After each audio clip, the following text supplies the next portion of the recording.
Good morning बच्चों। आज अपन देखते हैं वापस से ज्योग्राफी क्लास के अंदर 11 आर्ट्स ज्योग्राफी चैप्टर सेकेंड और पेज नंबर 4 आएगा अपने पास में।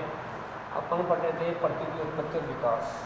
पहले अपन पृथ्वी की उत्पत्ति और विकास के बारे में अध्ययन कर रहे थे, जिसमें अपन ने सौरमंडल पढ़ा।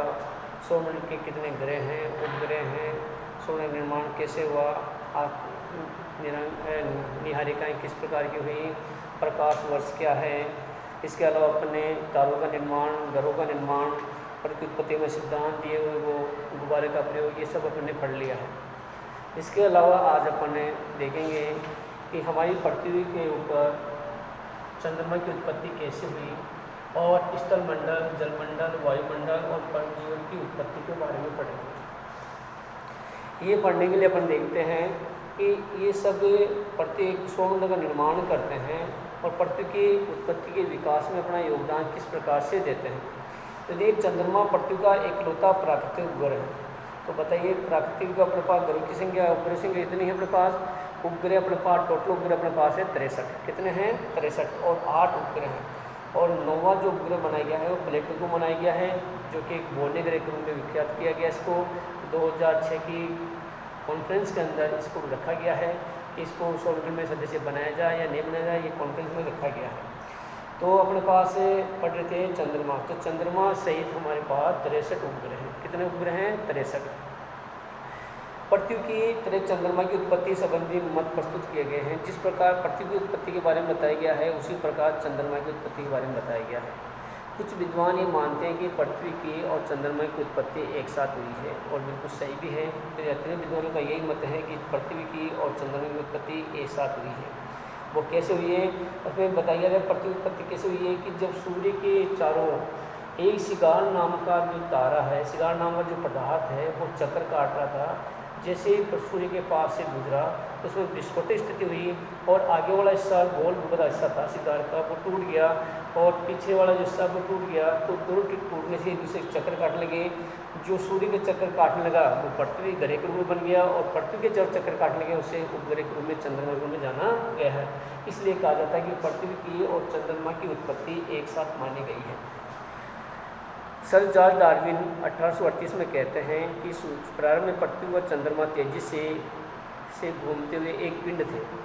प्रारंभ में चंद्रमा और पृथ्वी तेजी से घूमता हुआ एक पिंड था। जो पिंड ये पूरा पिंड डबल बीच में पतला और किनारों से मोटा था। पिंड की स्थिति कैसी थी? डबल पिंड, यानी आगे वाला हिस्सा मोटा था और बीच वाला हिस्सा पतला था, यानी किनारे इसके मोटे भाग थे, बीच वाला हिस्सा पतला भाग था। इस प्रकार से बना हुआ था कि आकृति में परिवर्तित हुआ और अंतर्गत हुआ, टूट गया। इसके अनुसार चंद्रमा का निर्माण उसी पदार्थ से हुआ जिससे कि पृथ्वी का निर्माण हुआ है। और चंद्रमा के जो अवशेष हमें मिले वो प्रशांत महासागर के एक गर्त में मौजूद हैं। प्रशांत महासागर के एक गर्त में मौजूद हैं, जिनसे कहा जा सकता है कि चंद्रमा और पृथ्वी का निर्माण एक ही पदार्थ से हुआ है, एक ही समय हुआ है, दोनों का पदार्थ एक ही समय में माना जाता है।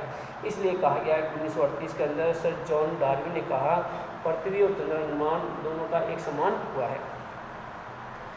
यदि वर्तमान समय के वैज्ञानिक इनमें से किसी भी व्याख्या को स्वीकार नहीं करते हैं, ऐसा विश्वास किया जाता है कि पृथ्वी के उपग्रह के रूप में चंद्रमा की उत्पत्ति एक बड़े टकराव का नतीजा है। लेकिन कुछ विद्वान इस बात को नहीं मानते हैं कि चंद्रमा और पृथ्वी की उत्पत्ति एक साथ हुई है, जबकि प्राचीन सिद्धांत तो ये कहते हैं कि चंद्रमा और पृथ्वी उत्पत्ति एक हुई है। लेकिन कुछ विद्वान अलग अलग मानते हैं, दोनों के आपस में टकराने से उत्पत्ति मानते हैं चंद्रमा और पृथ्वी की। नतीजा जिसे दे बिग स्प्लिट कहा गया है, ऐसा माना कि पृथ्वी के बनने के कुछ समय बाद ही मंगल ग्रह से 1 से 3 गुना बड़े आकार का पिंड पृथ्वी से टकराया था। इस टकराव से पृथ्वी का एक हिस्सा टूटकर अंतरिक्ष में बिखर गया। टकराव से अलग हुआ ये पदार्थ फिर पृथ्वी के कस में घूमने लगा और आज का चंद्रमा बना। ये कहा जाता है कि पृथ्वी के बनने के बाद 1 से 3 बनने के समय ही बाद में ही मंगल ग्रह से 1 से 3 गुना बड़े पदार्थ आकर ब्रह्मांड में घूमने लगा, और विस्फोट होने के बाद में ये वापस पृथ्वी के चक्कर काटने लगा, जो वर्तमान समय में हम जिसे चंद्रमा कहते हैं। तो चंद्रमा की उत्पत्ति कुछ विद्वान पृथ्वी के बाद मानते हैं, लेकिन कुछ विद्वान जैसे 1838 के अंदर जेम्स डार्विन ने कहा कि चंद्रमा और पृथ्वी की उत्पत्ति एक साथ मानी गई है। ये पदार्थ फिर पृथ्वी के कक्ष में घूमने लगा और आज का चंद्रमा बन गया। ये घटना चंद्रमा की उत्पत्ति लगभग 4.44 अरब वर्ष पहले की हुई है। ये जो घटना हुई है वो 4.44 अरब वर्ष पहले की घटना है, जब चंद्रमा का निर्माण हुआ था। तो इस प्रकार हम जान सकते हैं चंद्रमा और पृथ्वी का निर्माण कुछ विद्वान एक समान मानते हैं, जबकि कुछ विद्वान इसे अलग अलग प्रक्रिया के रूप में मानते हैं। कुछ मानते हैं कि पृथ्वी के साथ ही चंद्रमा की उत्पत्ति हो चुकी थी, और कुछ मानते हैं कि चंद्रमा की उत्पत्ति पृथ्वी के बाद हुई थी। चंद्रमा की उत्पत्ति के समय को मानते हैं 4.44 अरब वर्ष पहले मानते हैं, जबकि पृथ्वी की उत्पत्ति अपने यहाँ ग्रहों की उत्पत्ति 4.6 अरब वर्ष पहले मानी गई है। तो दोनों में ये अंतर पाया जाता है, दोनों को व्यक्त किया जाता है। अब देखिए पृथ्वी का उद्भव विकास।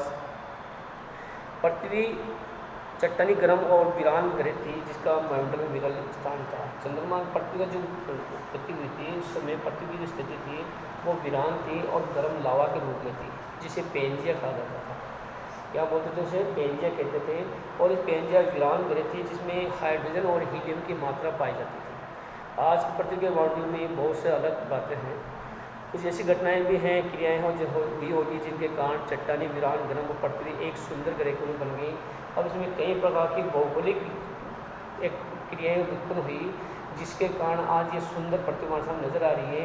एक भौगोलिक क्रियाओं के द्वारा उत्पन्न हुई है, लेकिन उस समय जब पृथ्वी निर्माण हुई थी, उस समय की स्थिति में आज की स्थिति में काफ़ी अंतर पाया जाता है।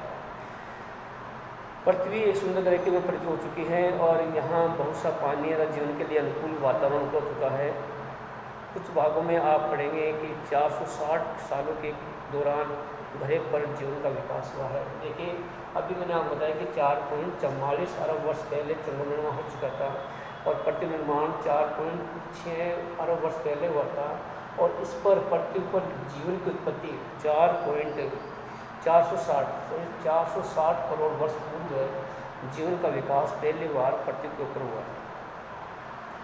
पृथ्वी संरचना परतदार है, और ये हम जानते हैं कि जो पृथ्वी का जो आकृति है, पृथ्वी की आंतरिक जो संरचना है वो कई परतों में विद्यमान है, जिनमें सियार, सीमा, निफे कई प्रकार की परतें में पाई जाती हैं। इसलिए हम कहा जाता है कि पृथ्वी का जो संरचना है वो परतदार रूप में विद्यमान है।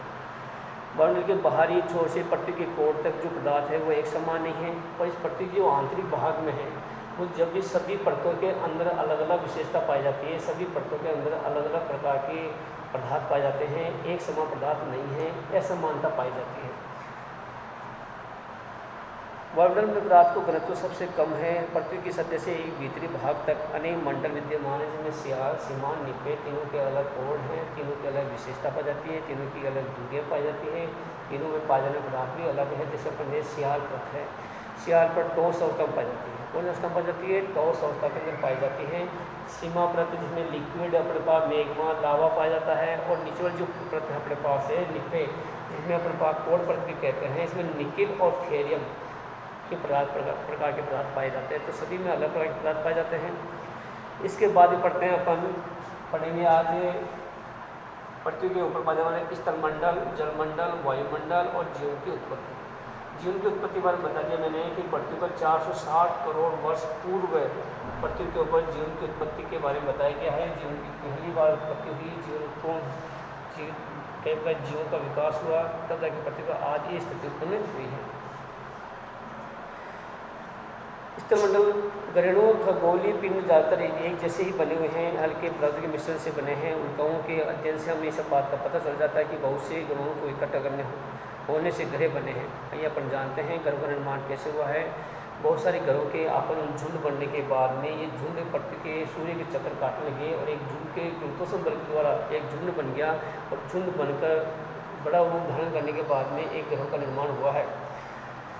बहुत से ग्रहों को इकट्ठा होने में पृथ्वी की संरचना भी इसी क्रम के अनुरूप हुई है। जब पदार्थ गुरुत्व बल के कारण सहत हो गए तो उनका इकट्ठा होने पिंड ने पदार्थ को प्रभावित किया, इससे अत्यधिक ऊष्मा उत्पन्न हुई। ये क्रिया जारी रही और उत्पन्न ताप से पदार्थ पिघलने लगे। ऐसी पृथ्वी उत्पत्ति के दौरान उत्पत्ति के तुरंत बाद ही अत्यधिक ताप के कारण भारी ताप और अधिकता के कारण द्रव्यों का मिश्रण भी अधिक होने लगा और एक स्थलमंडल की स्थापना हुई, जिसे स्थलमंडल कहा जाता है। इस स्थलमंडल में ठोस अवस्था में सब चीज़ें पाई जाती हैं। पर्वत, ताल, मैदान, रेगिस्तान सभी विद्यमान स्थिति इसमें दिखाई देती हैं। ऐसे ऊपरी भाग को स्थलमंडल के नाम से जाना गया। पृथ्वी के केंद्र में चले गए और हल्के पदार्थ पृथ्वी की सतह से ऊपरी भाग की तरफ आ गए। समय के साथ ये और सब ठंडे होकर ठोस में परिणत हो गए, छोटे आकार के हो गए और गुरुत्वाकर्षण पृथ्वी के रूप में विकसित हो गए। और भूमि के आंतरिक भाग में जो लावा है, जो गैस है, मैग्मा है, वो पर्वतों में जमा हो गया। तो ये ठोस आकार का स्तर करने तो का जो भाग बना वो स्थलमंडल के रूप में विद्यमान माना जाता है। इसका देखते हैं अपन वायुमंडल। वायुमंडल, जलमंडल, इसके अलावा दो मंडल और अपने पास। तो पहले स्थलमंडल इनका आधार है। स्थलमंडल के आधार के ऊपर ही वायुमंडल की संरचना हुई और जलमंडल की संरचना हुई। पृथ्वी के वायुमंडल की वर्तमान संरचना में नाइट्रोजन एवं ऑक्सीजन का प्रमुख योगदान है। हमारे वायुमंडल में बहुत सारी गैसें पाई जाती हैं। इनमें से सर्वाधिक गैस नाइट्रोजन और ऑक्सीजन है और बाकी जो गैसें हैं वो 1% में हैं, बाकी 99% में हैं।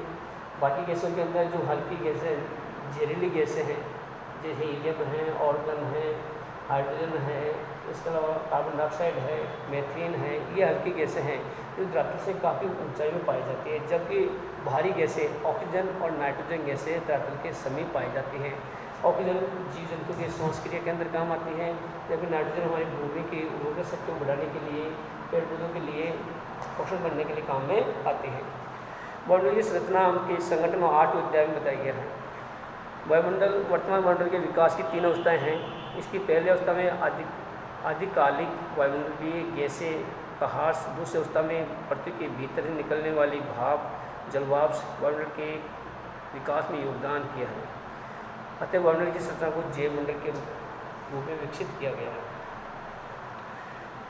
वायुमंडल जिसमें हाइड्रोजन और हीलियम की अधिकता थी, सौर पवन के कारण पृथ्वी से दूर हो गई। पृथ्वी पहले वायुमंडल के अंदर क्या था? हीलियम और ऑर्गन और हाइड्रोजन जैसी जहरीली गैसों की विद्यमानता थी, जो कि सौर पवनों के कारण धरातल से काफ़ी ऊंचाई पर चली गई हैं। और भारी गैसें ऑक्सीजन और नाइट्रोजन गैस भारी होने से धरती के समीप तक पाई जाने लगी है। उन सभी पार्थिव पदार्थ ग्रहों पर, अर्थात ऐसा केवल पृथ्वी पर ही नहीं वरन सभी पार्थिव ग्रहों पर हुआ। अर्थात सभी पार्थिव ग्रहों से सौर पवन के प्रभाव के कारण आदिकालीन वायुमंडल या तो दूर धकेल दिया गया या समाप्त कर दिया गया और वायुमंडल के विकास की पहली अवस्था प्रारंभ हो गई, जहाँ पर ऑक्सीजन और नाइट्रोजन की विद्यमानता अधिक पाई गई। पृथ्वी के ठंडा होने पर विदन के दौरान पृथ्वी के अंदरूनी भाग में बहुत सी गैस जलवाष्प से बाहर निकले। इससे आज के वायुमंडल का उद्भव हुआ। आरंभ में वायुमंडल में जलवाष्प, nitrogen, carbon dioxide, methane, ammonia अधिक मात्रा में और स्वतंत्र ऑक्सीजन बहुत कम थी। वो प्रक्रिया जिससे पृथ्वी के भीतरी भाग से गैस धरती पर आई, ऐसे गैस उत्सर्जन, ऐसे प्रकार की क्रिया को गैस का उत्सर्जन कहा जाता है, जो भूमि के आंतरिक भाग से बाहर निकली थी। लगातार ज्वालामुखी विस्फोटक वायुमंडल में जलवाष्प से गैस बढ़ने से सभी प्रकार की क्रिया होने लगी। पृथ्वी के ठंडा होने के साथ साथ जलवाष्प का संघनन शुरू हुआ और संघनन के साथ साथ ही पहली बार रहने वाले जीवों की उत्पत्ति विकसित मानी गई है। ऐसा कहा जाता है अपने पास कि पहली बार रहने वाले जीवों की उत्पत्ति हुई थी, क्योंकि भूमि के नीचे से जब ये गैसें विद्यमान विसर्जन होने लगी तो भूमि पर संघनन क्रिया होने लगी। संघनन क्रिया गर्म और ठंडी हवा आपस में मिलती है तो वहाँ पर संघनन क्रिया होती है और वर्षा होने लग जाती है। तो पहली बार भूमि के ऊपर वर्षा होने लगी और वर्षा के द्वारा रहने वाले जीवों का निर्माण होने लगा। उत्पत्ति लगभग 50 करोड़ सालों से अंग बने हुए हैं। इससे हमें पता चलता है कि महासागर 400 करोड़ साल पुराने हैं। हमारे जो महासागर हैं वो 400 साल पुराने माने जाते हैं। लगभग 380 करोड़ साल पहले जीवन का विकास हो चुका था। उस पृथ्वी के ऊपर 380 करोड़ साल पहले जीवन का प्रारंभ हो चुका था। यद्यपि 250 से 300 करोड़ साल पहले प्रकाश से प्रक्रिया प्रारंभ थी। लंबे समय तक जीवन केवल महासागरों में सीमित था। लंबे समय तक जीवन यानी महासागर में रेंगने वाले जीवों का ही सबसे पहले विकास हुआ था और इनका जीवन ही सबसे लंबा जीवन माना जाता है। धीरे धीरे महासागरीय ऑक्सीजन में संतुष्ट हो गए। वायुमंडल में ऑक्सीजन की मात्रा 200 करोड़ वर्ष पूर्व रूप से भर चुकी थी। तब जाके रेंगने वाले, उड़ने वाले, चलने वाले सभी जीवों का धीरे धीरे विकसित रूप में अवस्था में आने लगे। इस प्रकार अपन कह सकते हैं कि पृथ्वी की विपत्ति और विकास के अंदर ग्रहों की, चंद्रमा की, स्थलमंडल, जलमंडल, वायुमंडल, इसके अलावा तारों का निर्माण, इन सब का महत्वपूर्ण योगदान होते हुए पृथ्वी की उत्पत्ति विकास के योगदान रहा है।